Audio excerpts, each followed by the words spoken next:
Thank you very much. Thank you, Mervyn. Thank you to the organization for inviting me.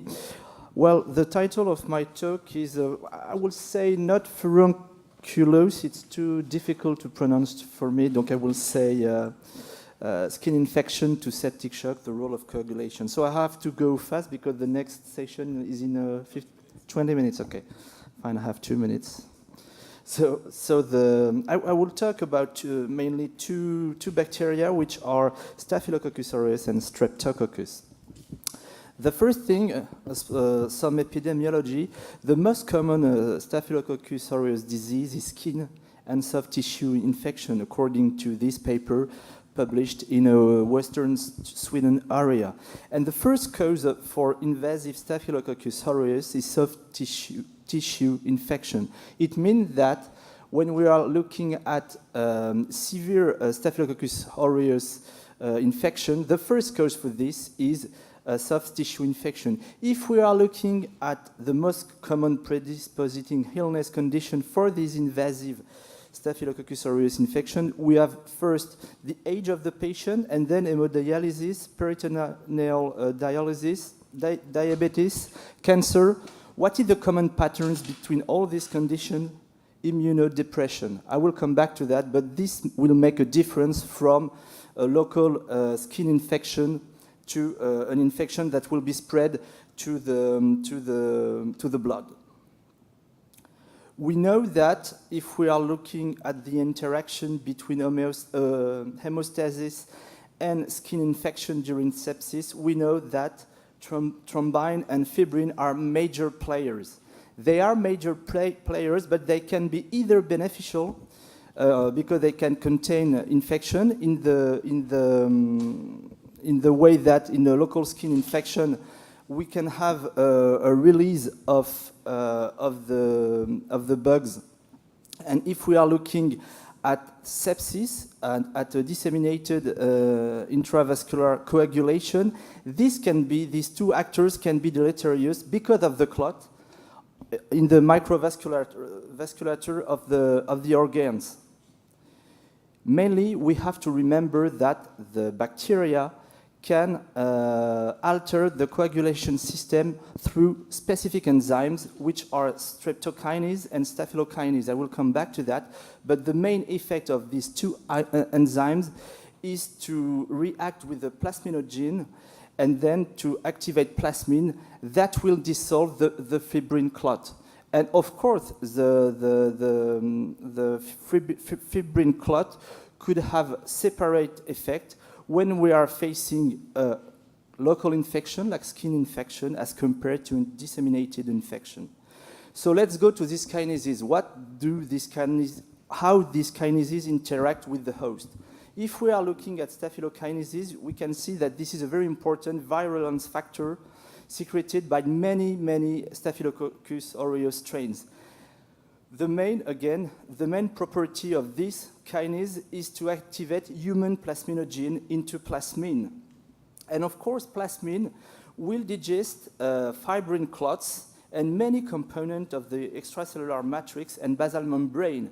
So it means that this kinase should spread the infection from the skin to the blood, if we are correct in our hypothesis. This is exactly what these authors test in this very interesting paper. This is an experimental paper.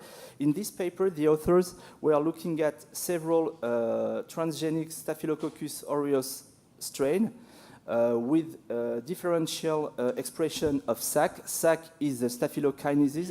I will say SAC now. They used clinical strains, and of course, they had to use a transgenic mice expressing human plasminogen because staphylokinase can interact only with human plasminogen and not plasminogen from other mammal species.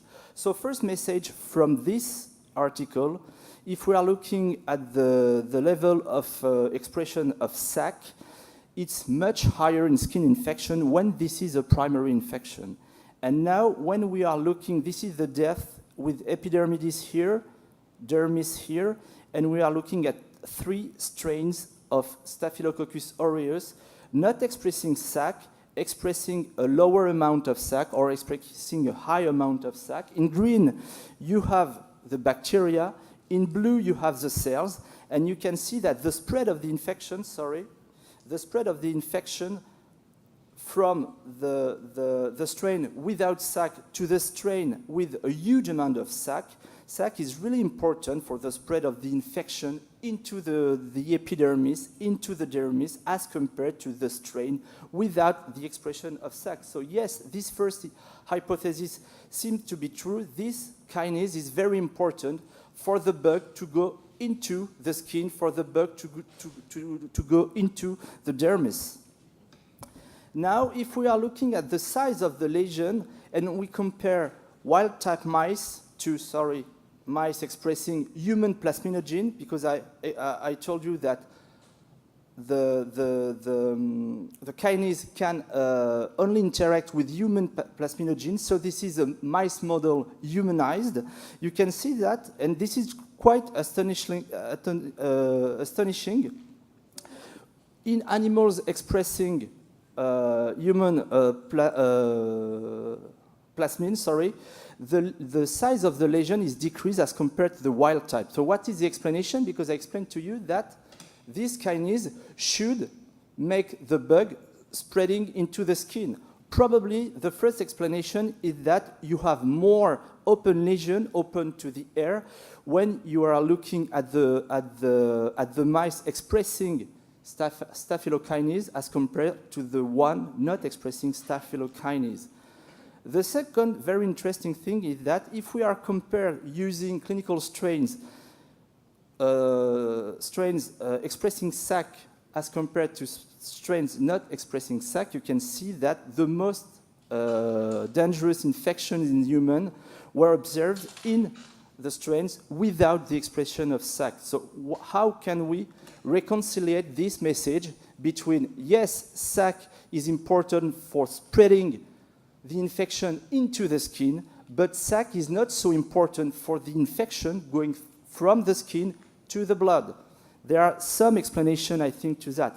First, this is absolutely true that the kinase promotes penetration of Staphylococcus aureus into the skin from the surface, and this establishes infection. But it also accelerates healing by draining the infected lesion onto the skin surface. So there is a release in the air of the bugs. And of course, it can allow bacteria to spread to new sites of the skin. But how do we explain that the bacteria are not going through the blood to make, for example, a septicemia? The explanation that was given by the authors was that when the kinase allows the host to lyse the fibrin clot, it makes the bug, it renders, bacteria accessible to neutrophil and immune cells. This is probably why the bacteria cannot go through the blood to make a general infection. So again, I think that immune status is the key in this kind of infection. There are also some other kinases. We have the streptococcal kinase, the streptokinase, which is about the same as staphylokinase. And again, you can see that this kinase absolutely need plasminogen to produce infection first and to produce defect in the coagulation.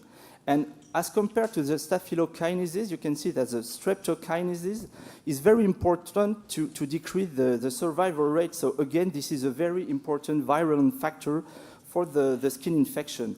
And in the strains bearing with the streptokinase, you can see that the survival rate of the animals is very different. So these kinases, again, are very important for the virulence. And for streptococcal infection, this makes a difference in terms of survival.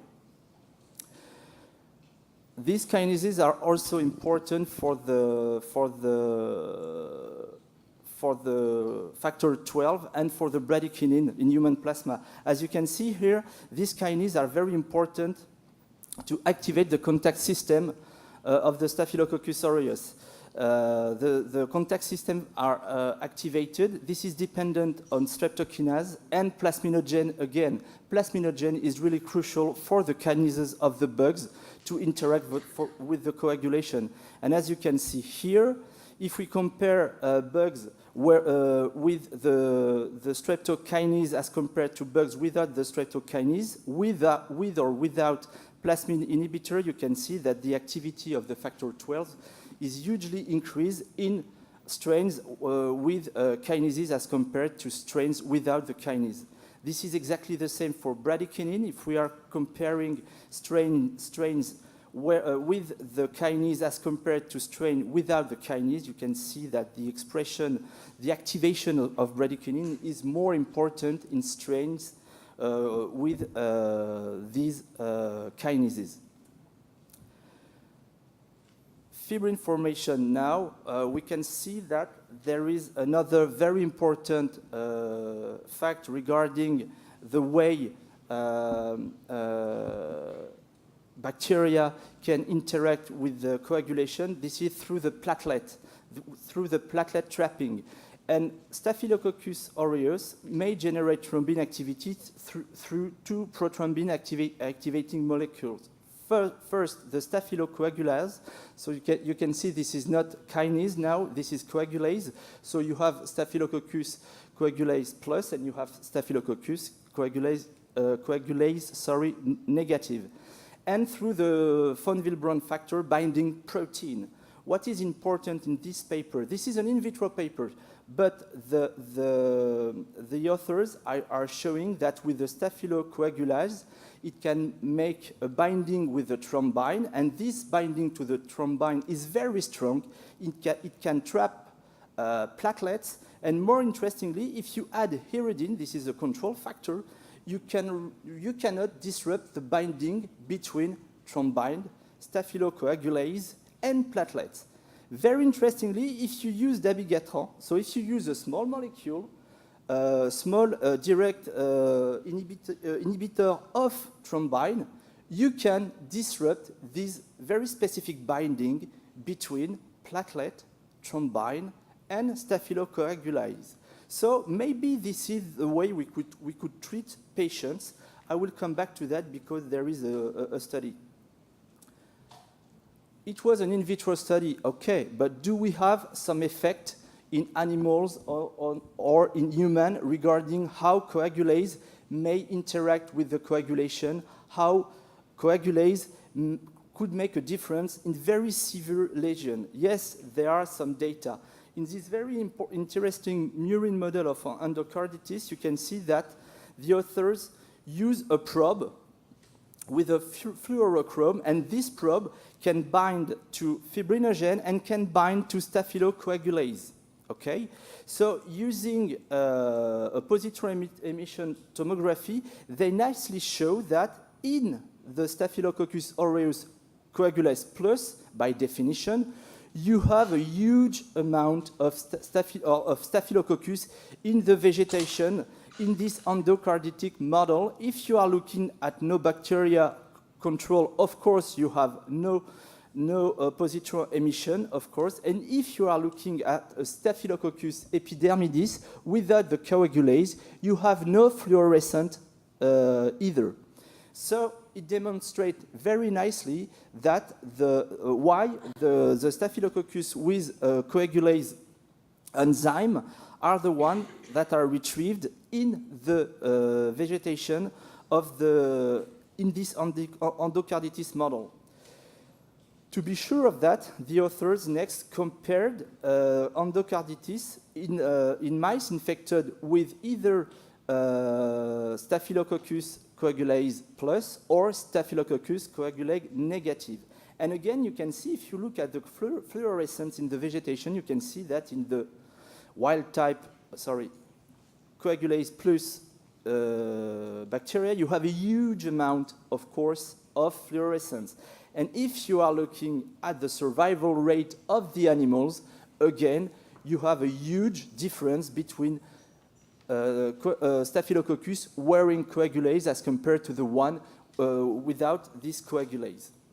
So it nicely demonstrates how this coagulase wearing by the Staphylococcus could make a difference in terms of local infections, in terms of vegetation, and in terms of outcome in this very nice model of endocarditis in mice. I told you that coagulase can bind very strongly to thrombine, can bind very strongly to platelets. There is now a study targeting coagulase activity in Staphylococcus aureus bacteremia. This is a randomized controlled single-center trial of staphylothrombine inhibition. This is the only example I found to reconcile the effect of Staphylococcus on coagulation and using direct inhibitors of thrombine in patients. So the concept was that I showed you this before in the in vitro study. Pathogen activating coagulation is really insensitive to most antithrombotic drugs, like pyridine, for example.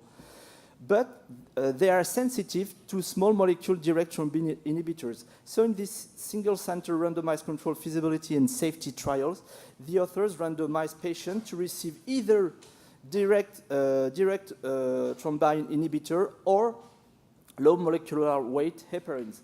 And the results were, first, as a proof of concept, if you look at the coagulase activity in the control group as compared to the dabigatran group, of course, you can see that there is a huge decrease in the coagulase activity in the dabigatran group in these patients with bacteremia with the Staphylococcus aureus. And of course, in the enoxaparin group, there is absolutely no difference in coagulase activity as compared to the control.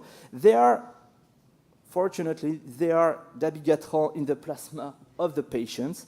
And if we are looking at the safety, of course, this is only 47 patients versus 47 patients, but there is absolutely no signal in terms of safety. And if you are looking at the metastatic infection on the PET scan, of course, this is only a trend, but there is a trend in favor of the use of dabigatran versus enoxaparin in these patients with septicemia. So I think this is a very, very nice study that needs to be confirmed in a multi-center randomized trial. But this is a good example on how modulating the haemostasis could make a difference in Staphylococcus aureus infection, for example. Finally, I have to go fast.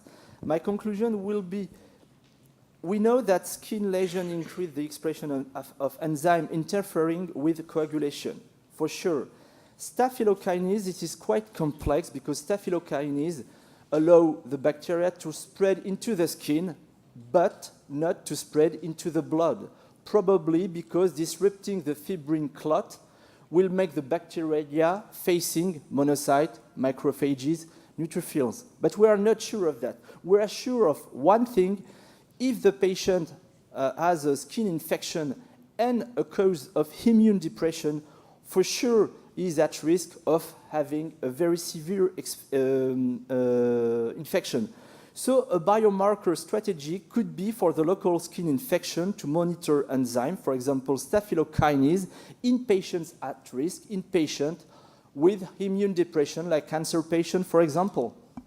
If we are looking at a disseminated infections with Staphylococcus aureus, a biomarker strategy could be to monitor coagulase. This is very easy. We do it every day in the bacteriological lab, and then the treatment could be, in case of disseminated infection, could be direct thrombin inhibitor like dabigatran. Thank you very much for your attention.